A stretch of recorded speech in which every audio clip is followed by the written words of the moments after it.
देश का आम बजट पेश हो चुका है। इस बजट में सरकार ने सूक्ष्म, लघु, मध्यम वर्ग यानी एमएसएमई सेक्टर पे बहुत ज़्यादा ध्यान दिया है। यानी एमएसएमई सेक्टर जो सरकार कह रही है कि स्टार्टअप इंडिया करिए, आप अपना रोजगार लगाइए और हम आपको समर्थन करेंगे। हमारे साथ इस वक्त उदय जी मौजूद हैं जो एमएसएमई सेक्टर के एक्सपर्ट हैं।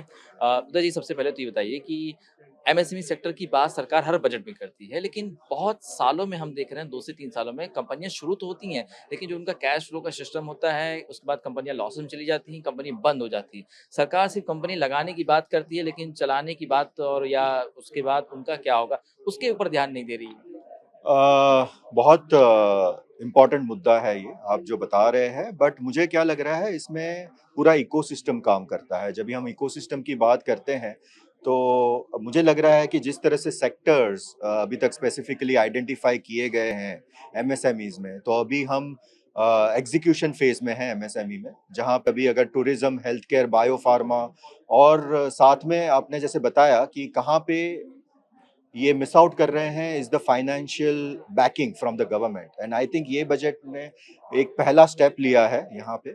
और दूसरा, अगर आप देखेंगे तो टीयर 2 और टीयर 3 सिटीज जो हैं, वहाँ पे भी किस तरह से एमएसएमई को बढ़ावा दिया जाए, और साथ में एक कंप्लायंसेस और रेगुलेटरी फ्रेमवर्क है उसकी भी बात की गई है। अगर आप देखेंगे तो एमएसएमई में यहाँ पे इक्विटी स्पेसिफिक मुद्दे पे बात की गई है।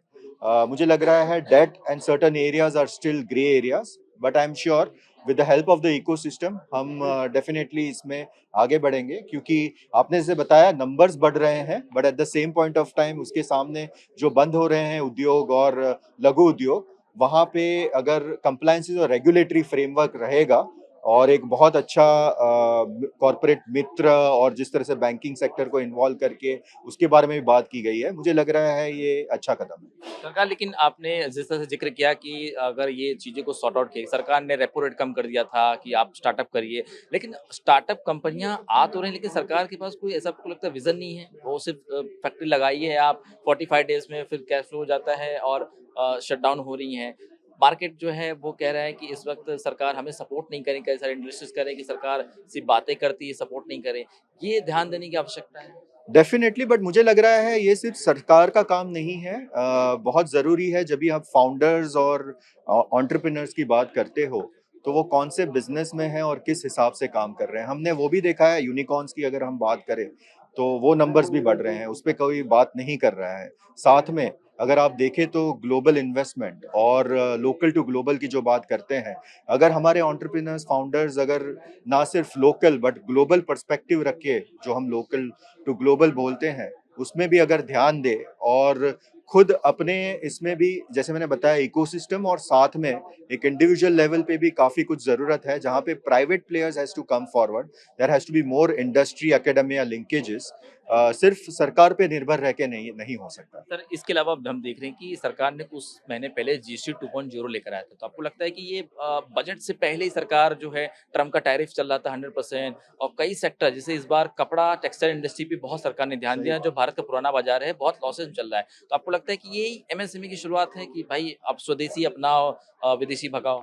डेफिनेटली, अगर आप देखें तो कहाँ पे हम अपना कॉम्पिटिटिव एज रजिस्टर कर सकते हैं, कहाँ पे हम ग्लोबल मार्केट में जा सकते हैं। अगर इंटरनल जो चैलेंजेस हमारी इंडस्ट्री के सामने दिख रहे थे और हमारे इंडस्ट्री लीडर्स ने ये रिप्रेजेंट किया है, जहाँ पे टेक्सटाइल है या जेम्स एंड ज्वेलरी है, डायमंड है, आई मीन बहुत सारे ऐसे सेक्टर्स हैं जहाँ पे थोड़े कंप्लायंसेस और थोड़े रेगुलेशंस वैसे थे, इंक्लूडिंग जीएसटी, जहाँ पे अगर रिलैक्सेशन की जरूरत है। तो I think we are taking the right step now. हमने उसके बारे में बात करना शुरू किया है, ना सिर्फ बात करना, but GST 2.0 is one of implementation part of it, and I am sure that will give lot of impetus. वो काफी कुछ एक जो हम प्रोग्रेसिव बजट के लिए बता रहे हैं कि ये मुद्दे जरूरी थे, तो ये डेफिनेटली एमएसएमई और स्टार्टअप्स को हेल्प करेगा।